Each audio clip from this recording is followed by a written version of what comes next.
Hello. Welcome. Hello, welcome to examining King Cobra Premium Malt Liquor. This thing is heavy. Don't let the smooth taste fool ya, King Cobra. Now, that was the original television advertising. Anheuser-Busch, when they introduce a beer, they always blitz it with advertising, right?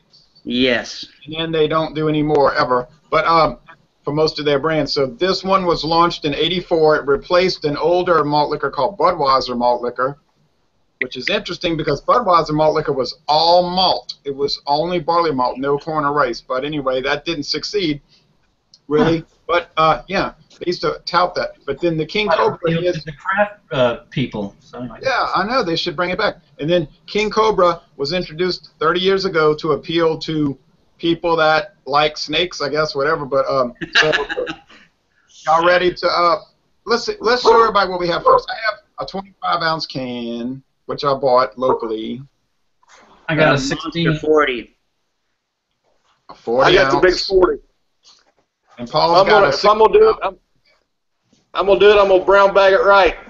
Brown Yeah, bag. but great beers that the serving glass is a, what did they say, a shaker, a lager glass, and a paper bag. They wrote paper bag on Beer Advocate, Rate Beer, which I thought was pretty funny. Right. Now, Paul bought a 16-ounce pint. He bought 6 of them. He bought a 6-pack of pints. I couldn't get enough.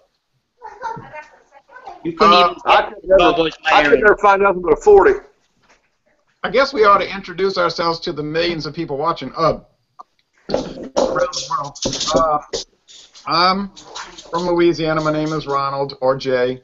Paul is from Texas. His name is Paul. John is from Indiana. People call him John. And Eric is from Massachusetts, and people call him Eric, or Thomas Metal. But Thomas Metal 75 on YouTube. Right. Now, I poured it in a tulip glass because Pouring? I didn't know we were pouring. Right ahead.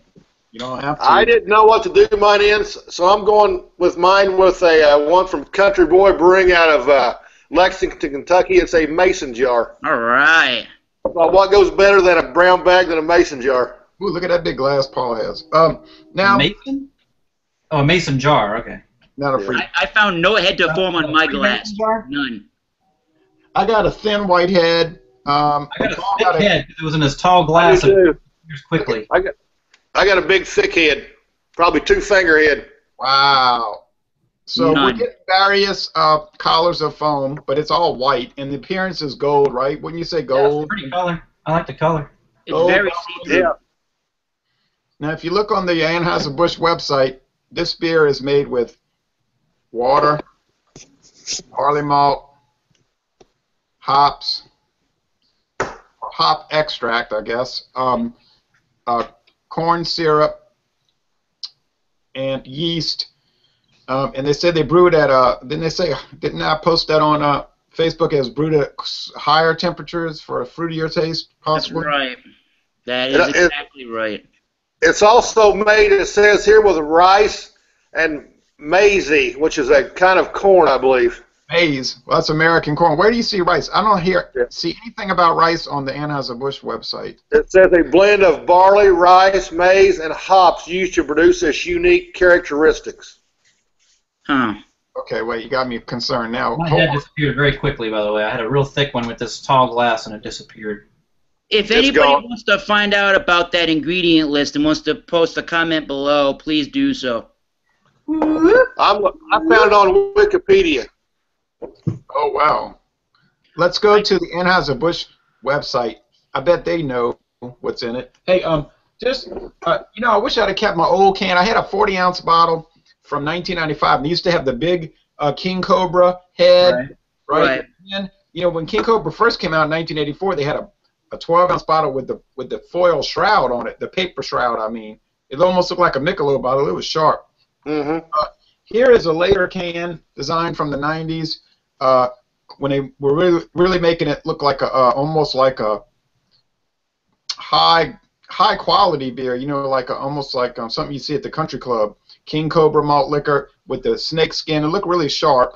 And then around 5-6 years ago, they came out with this black can or bottle design, which was different. And then we have this new one, which I don't know what this is. Look like a Mustang, a Ford Mustang 2 King Cobra from 1978, almost, doesn't it? Like a Shelby, a Mustang Cobra. New Okay, looks. now, it's saying, here's what they're saying on Anheuser-Busch. John, I got to eat my words. Water, corn, rice, and or dextrose syrup. So they're saying they're using rice and syrup or rice or syrup. So it may or may not have rice. I don't know. Barley malt, hop extract, and yeast. Wow, boy. Okay. Anyway, what do y'all get on the aroma? This aroma is quite pungent. It's very, very sweet.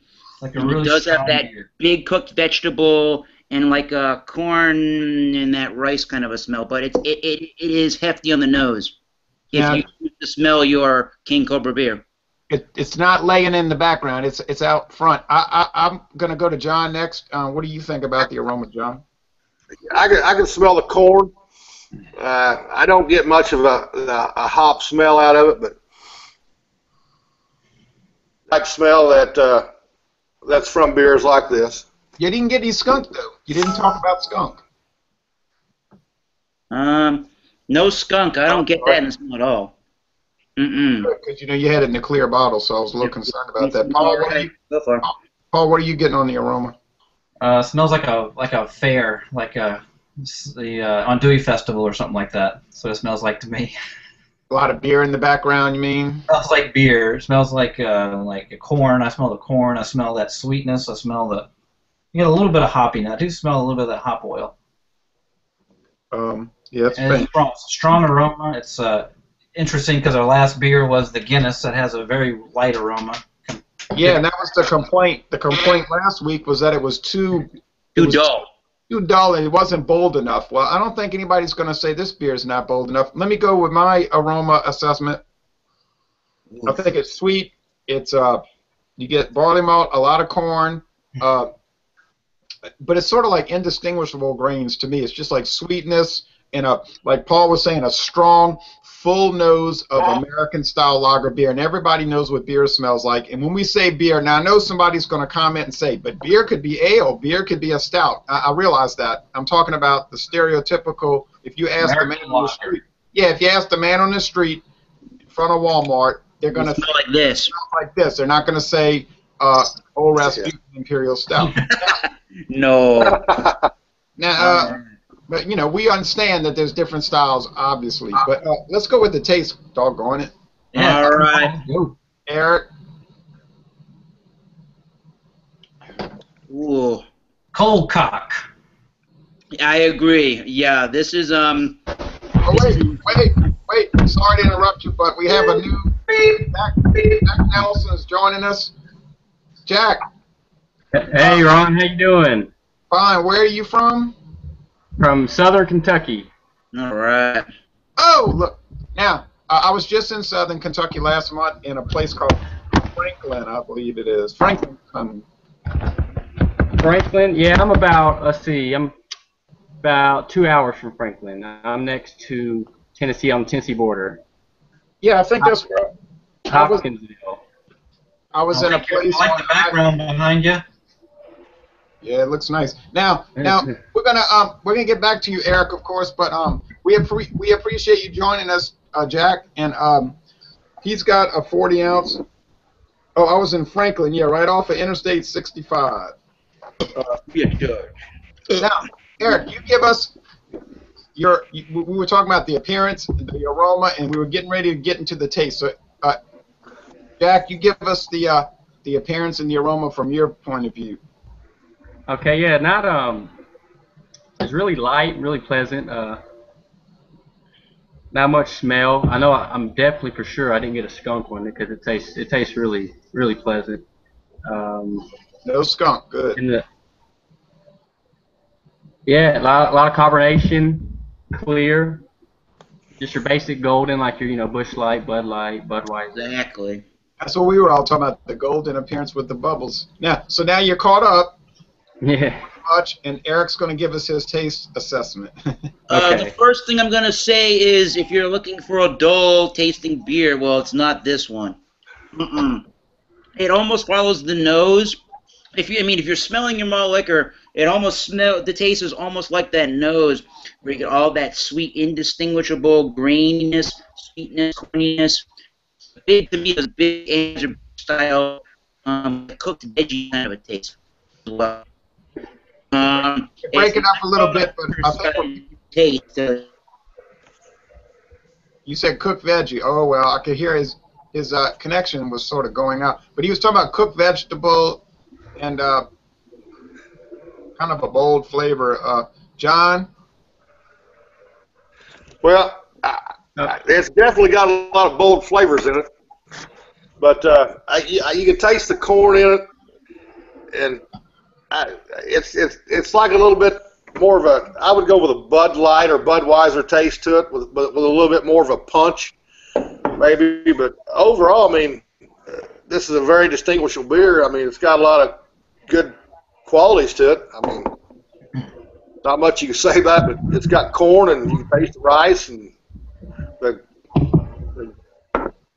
pungent taste that goes with the pungent smell. You know, now that you talked about the rice, I'm starting to get that because, you know, my mama used to cook boiled rice, and she would put butter on it, a little salt, and we would eat that, you know, and it's kind of reminding me of that, but that could just be the power of suggestion. Now, Paul, you give us, excuse me, give us your taste assessment, Mr. Paul. I want to echo what Eric and John said, and I'll say I actually had one a couple days ago, so I'm gonna admit I went ahead a little bit, but I'm surprised at its drinkability and how smooth it is given the alcohol content. It is. I agree exactly. It's kind of like Budweiser with a little more potency to it. Now, you said your wife was questioning you for buying that. And No, not questioning me, but you know, I had it at dinner one night, and I was like, "Well, try it," and she tried it, and she thought it was good too. But she was a little reticent. You were saying, like, she was saying, "Why did you get this?" Yeah. Yeah. But she's very open-minded about those type of things, so she she was cool with it. Now, I'll give you my taste, and then we'll go to Jack. I started drinking King Cobra back in February 1996, I believe it was.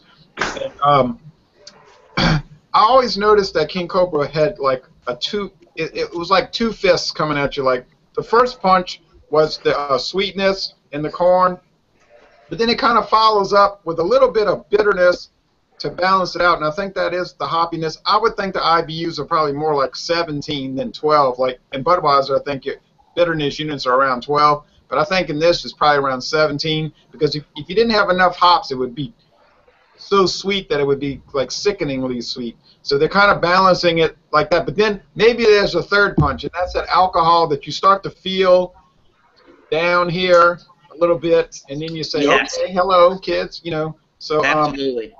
it's distinctive. Okay, now, Jack.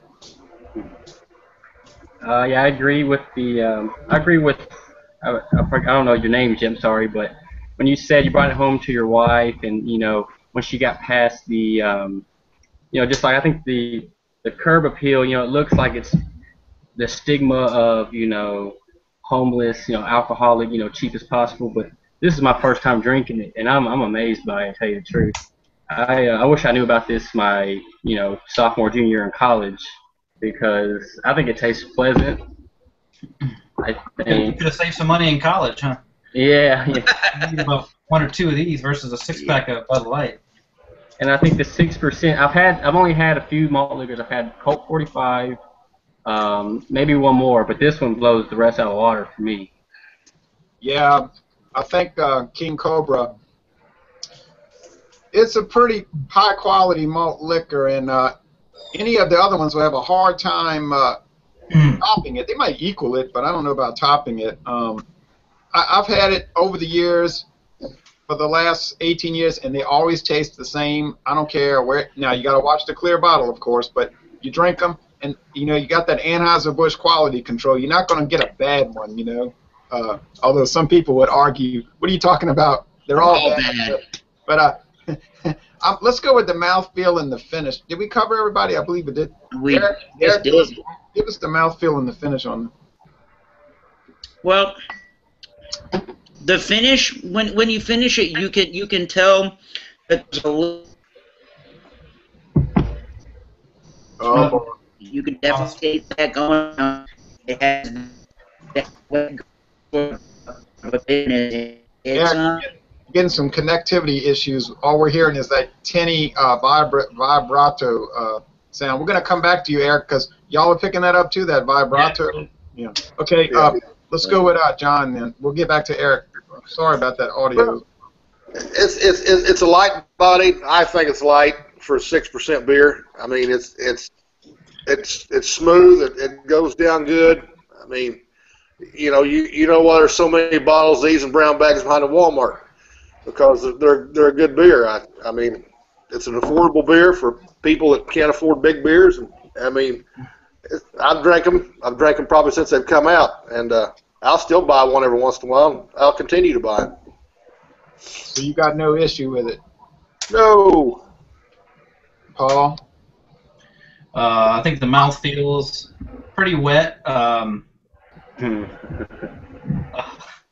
don't get that dryness, is what I'm saying, like you get in a lot of these lagers. And on the finish, I get that bitterness at the end of it. To me, I don't know what you guys think, but that's kind of when I get that bitter flavor from the hops.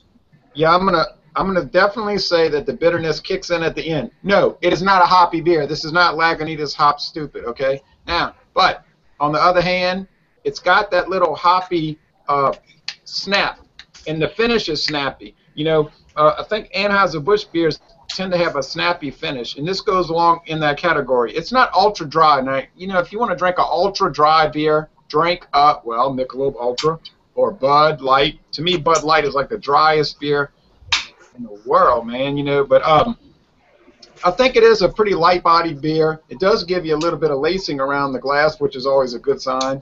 That must come out of a can because the bottle don't. I'm getting that from the can. Now, it's carbonated, man. I feel like I'm about to let out another big burp, but Jack. There you go. Talking about mouthfeel and finish, very light.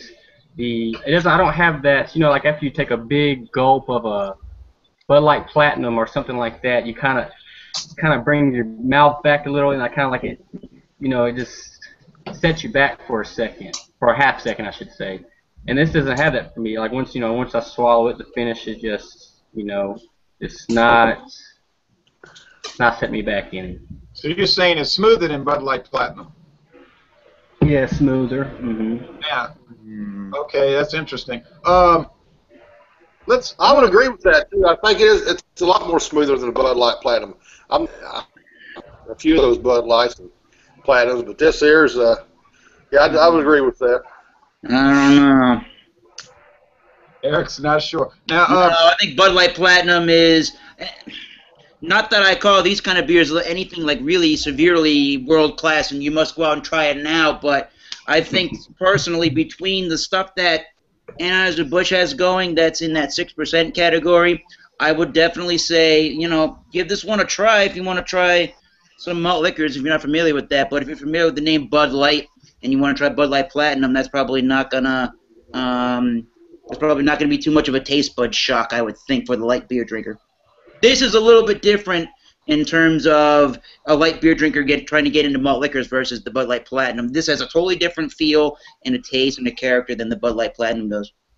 Yeah, I agree with that. It's got a little bit more, I don't know, I can't even describe it. It's got some sugary, corny, alcohol-y kind of a bite. And in the Bud Light Platinum, you don't get that big alcohol flavor that you do with these malt liquors. Yeah. You're probably right about that. Let me bring up a few little points before we finish and give our final assessment. Beer Advocate says it's awful. That's their worst score. The Bros say it's awful. Rate Beer says it's a 0 out of 100. Mm-hmm. So if you look at those sites first, you would never drink it because they would basically saying that you can't drink it. It's so bad. But on the other hand, it won a bronze medal in 1989, 1991, and 1993. It won a silver medal just in this last 10 years at the World Beer Cup. So, it's kind of strange that it would be so profoundly bad on one hand, but on the other hand, it's won multiple medals at beer competitions. And not yes, Jay, but that's in the malt liquor category, which is a terrible category. So every week we do these. Every week we do these. Those beers are in a terrible category. Right, but they're winning. It's interesting that you bring that up because it would be like saying, now some people, we argue about this. People say, well, who cares if it won a medal because it's in a horrible category. It's a category that everybody hates. Now, people will say everybody hates it, nobody drinks it. Well, obviously people drank it. It wouldn't be on the market for 30 years. But they say, oh, well, bums drink it, alcoholics, low-class people. But, okay. But it would be like, and like Paul was saying when we were talking before we went on air, he was saying, well, if it's really high within the style, that's a more sensible way of looking at it because you're taking a style, malt liquor, and what is malt liquor? Not anything real, it's just extra strong beer, right? So you're taking extra strong beer, and you're in a blind taste test at these competitions. They're just drinking stuff, they don't know what it is, and they got a little card they fill out and say, okay, this is the best one, whatever. Second best, third best. It would be like saying, well, The Man Who Shot Liberty Valance and Stagecoach were really fantastic westerns, and then somebody could come along and say, yeah, but westerns are bad. Westerns are just bad movies. None of them are any good. And it's kind of unfair, because everybody doesn't like westerns and everybody doesn't like malt liquor. It doesn't mean it's unworthy or you should never drink it. It has no purpose. There's no role. We should look down upon it. I don't know. That's the way I feel about it. And I'm going to give my final opinion, let everybody else give their final opinion. I like King Cobra malt liquor. I'll say that up front. I think it's made pretty well. I'm not saying they use the best ingredients, but I sure don't think they use the worst ingredients. And every time I buy it, like Paul, I'll buy that 6-pack of pints. I'm always pleased with it. And I think it goes so well with so many different types of food, especially spicy food. But anyway, I'll turn it over to everyone else down the line. Okay. I'm gonna be almost the polar opposite to Jay over here. I personally, I would say that Old English and Private Stock, if you can get that in your area, in my opinion, is a far better malt liquor than this. I find that the sweetness and that cooked vegetable and some of that alcohol-y kind of a flavor is actually to me, is sort of puts it on the harsh side of things. When you're comparing a lot of other malt liquors to King Cobra, I find this one to be harsh in those 3 different categories that I just specified. So personally, if you're in a jam and you found this beer, I would say try it and get it. I personally cannot, for the first time in this examination that we've been doing, I cannot recommend King Cobra to you guys. I can't do it. Well, I'll recommend Old English to you. Go try that. That's pretty good. Hey, well, we could look at that coming down the road. Well, it's no big deal if you don't like it. Hell, you don't like it. I mean, excuse my language, but no one's under any obligation to. I feel it on my teeth when I drink it. That's kind of strange. What? I feel it on my teeth. All right, that's funny, Jack. I would say I've only had 2. Like I said, I've had Colt 45 and I've had this. I haven't tried the Old English. I feel like I should after hearing what you guys have talked about it. But if you ever have less than $3 in your pocket and you want most beer you can get, I would say get a 40 ounce of King Cobra. I think you'd be pretty happy with it. Okay, so now we got two thumbs up and 1 thumbs down. I'm up for sure. John.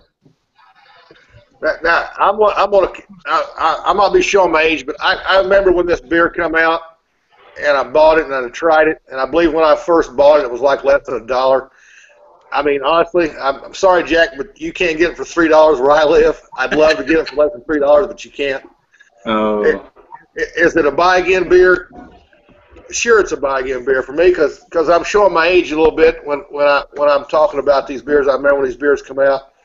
you know, and the Colt 45s and the Magnums and the Old English, which are good beers, and I've drank them all, and I would drink them all again. But if you want a lighter style of a malt liquor, I'm going to say, and you want to taste a lighter style malt liquor, this would be the one to go to.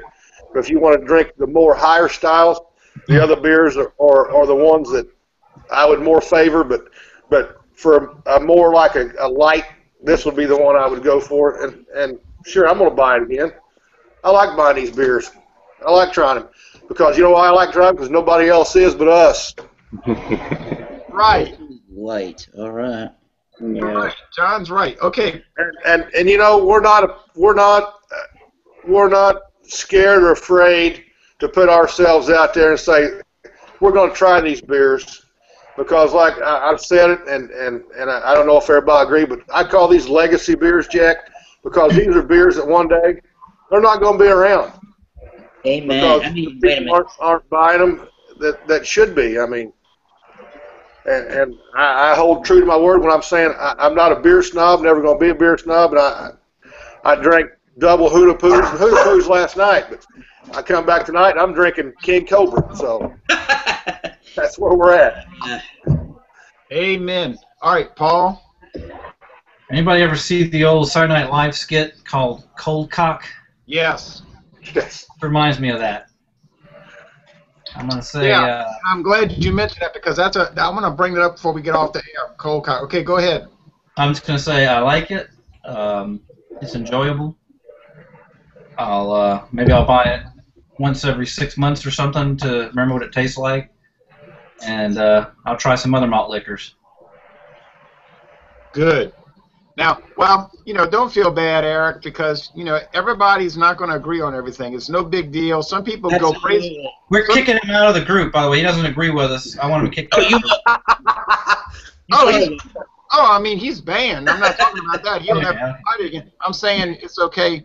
Yeah. You know, but anybody doesn't like malt liquor. They obviously don't know beer.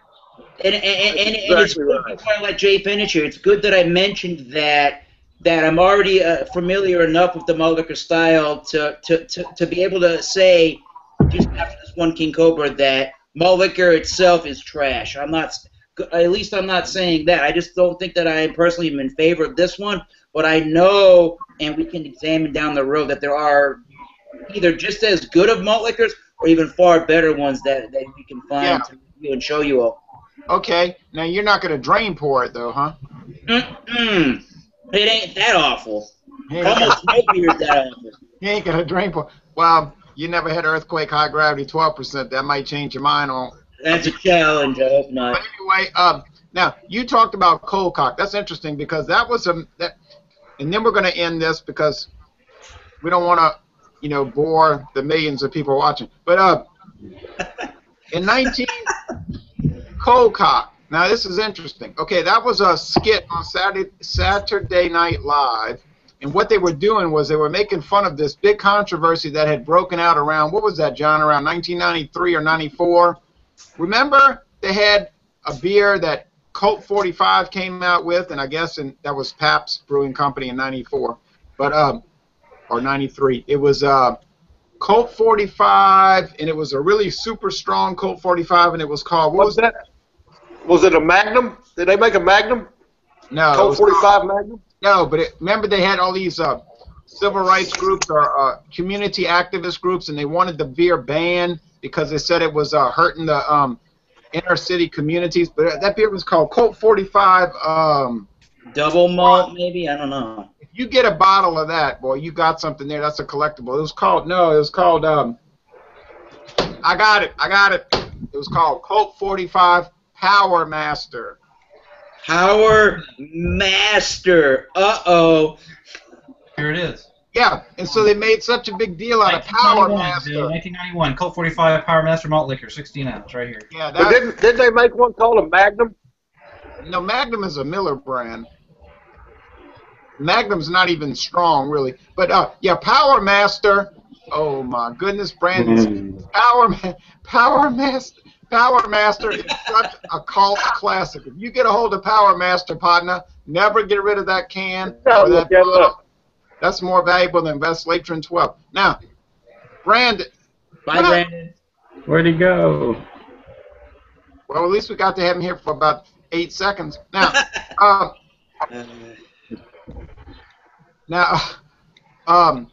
it's funny because Power Master was such a controversial beer, but I think it was only about 6% alcohol, and now they've got them up to 12%. Nobody says a word about it. But anyway, I think we beat this. Yeah. Anybody got any final comments? Oh, Kentucky. Oh, yeah. Well, yeah, bluegrass miracle. But anyway, from 2000. Here's my final comment. My final comment is just because you see a cheap price on a 40-ounce, it doesn't mean it's a bad product. And if you don't want to drink a whole 40-ounce, there's nothing wrong with sharing it with friends. No. Exactly right. Anybody else got any final comments? Bye, King Cobra. Know what I'm saying? Oh. But you know, now, John, for $3. Yeah, you were talking about the price. Now I'm gonna tell you, right over here in my town, LaPlace, Louisiana, in St. John the Baptist Parish, we can get King Cobra 40-ounce bottles for about $2.29. No joke. I believe mine was $3.49. Oh, no. That's sky high. It's $2.29 here for a 40-ounce. Mine might have been $2.69. And Paul, what was the 6-pack for the 6 pints?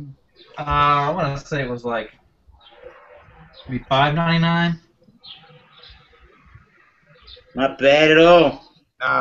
You're getting 6 beer. I think it was less than that. I think it's about $5.50 here. Maybe $5.49. Yeah. Something like that. Hey, but you know one thing though? Still at $3.49, if you drink half of it and you throw the rest of it away, you've still got your money's worth, because that's 20 ounces of good beer for $3.49. Yeah, but ain't no way I'm throwing it away. I'm drinking this whole 25-ounce right now. But I'm gonna finish my 40 off in just a little bit. Power Master. Well, I'd love to do Power Master, but that's, man.